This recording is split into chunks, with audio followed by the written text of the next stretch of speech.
I have a weird fascination with old video game ports. It might be something about trying to spot the differences between an original game and its port, or maybe, and probably most likely, it has something to do with the fact that half these ports end up sucking. Either way, some of these ports are pretty interesting in their own respects if you ask me, so I decided to make a show about it. You're watching it right now. It's called Port Authority. See what I did there? It's like a joke, it's a play on words. I wanted to start the series off with a bona fide classic. Pac-Man fits that bill pretty well, don't you think? I'm gonna assume that you know what Pac-Man is, that you've probably even played it before. Is that a safe assumption to make? Just making sure. So the game originally came out on May 22nd, 1980 in Japan. The rest of the world had to wait until October of the same year. The game doesn't take off immediately in Japan. For some reason, people are still content playing Space Invaders over there. Yet, in America, the game is an overwhelming success, managing to generate over $1 billion worth of quarters within its first year alone. Men wearing expensive suits realized that putting the game out on the home consoles would probably make them even more money. And let's pretend for a minute that the year 1982 didn't happen. Don't worry, we'll get back to it. Let's skip ahead to 1984 to the NES version of Pac-Man. First things first, we do have the character introduction screen, which is always a plus. Once you get into the actual game, you may notice that the stage is slightly smaller. There are, in fact, less pebbles to collect, which does, in fact, make the game slightly easier. The graphics do take a hit, most noticeably the fruits, which are all single colors. Really? Would having added second colors to some of these killed you? The sound also takes a slight hit, which your ears may hear here.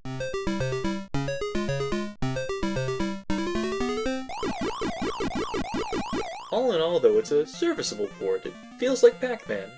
It's not perfect, but it's pretty good. Also, the cutscenes all survived. That's always nice. Okay, so next up we have Pac-Man on the Game Boy, released in 1990. And first things first, there's no character screen here.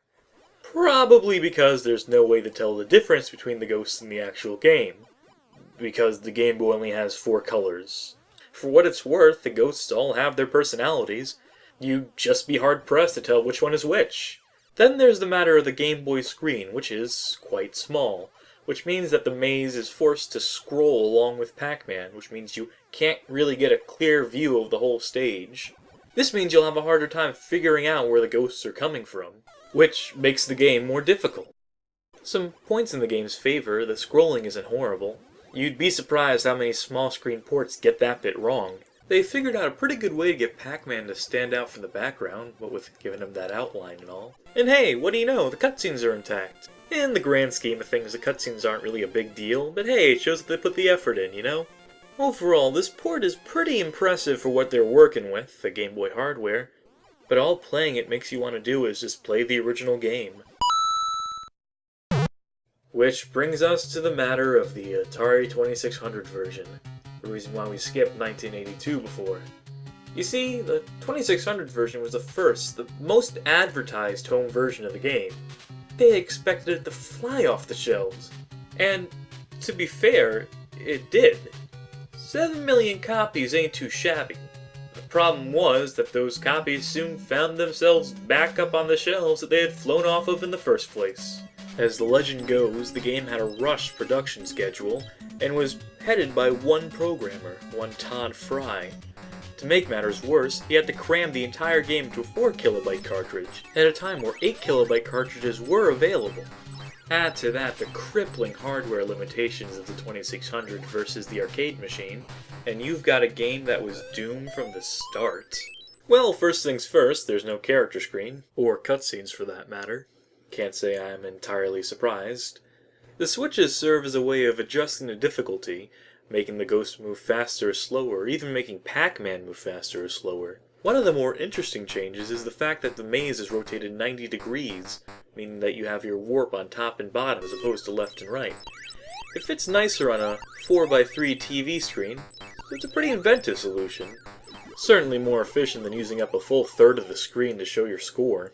Unfortunately, it's just about all downhill from there. Let's take a look at Pac-Man himself for a minute. He can't even be bothered to turn his face up or down, which is a pretty big bummer.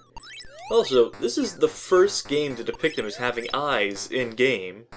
And take a look at where that led us. Pac-Man, that's me! The pellets are rectangles now, which apparently saves on cartridge space since the maze walls are made of the same shape. And would you take a look at this?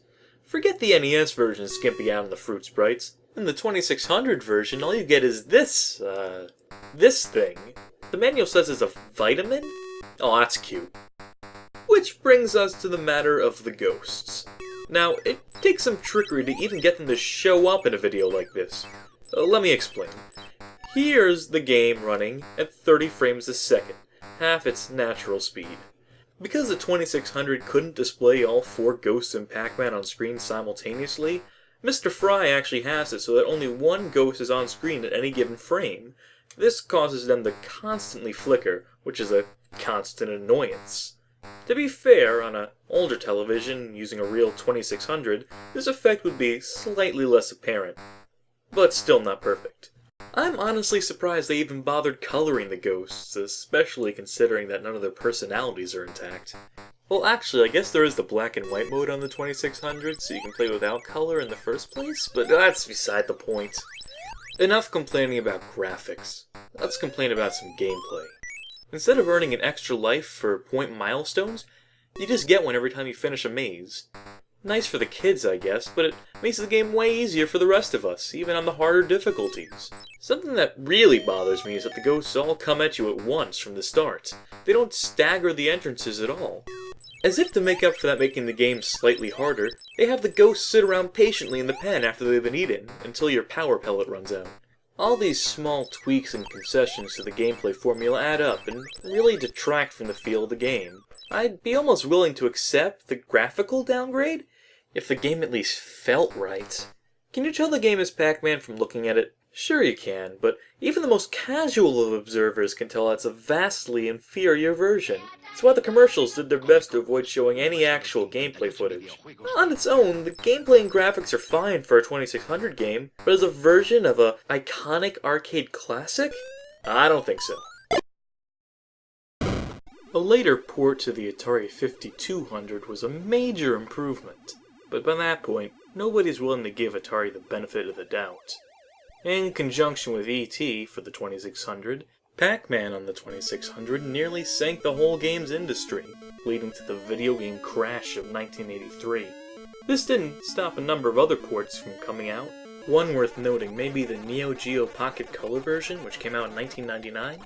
It may very well be the closest to arcade perfect. Yeah, you've got to put up with a tiny screen and scrolling, unless you turn on a half-size view. It's not exactly worth tracking down or anything at this point, but it still deserves some recognition as being a pretty perfect port.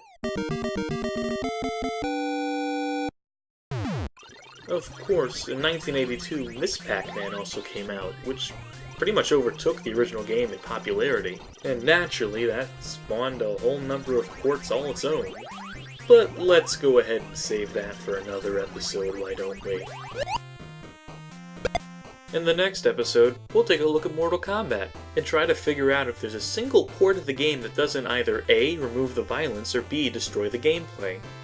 Maybe the Game Boy version? Psst, the Game Boy version sucks.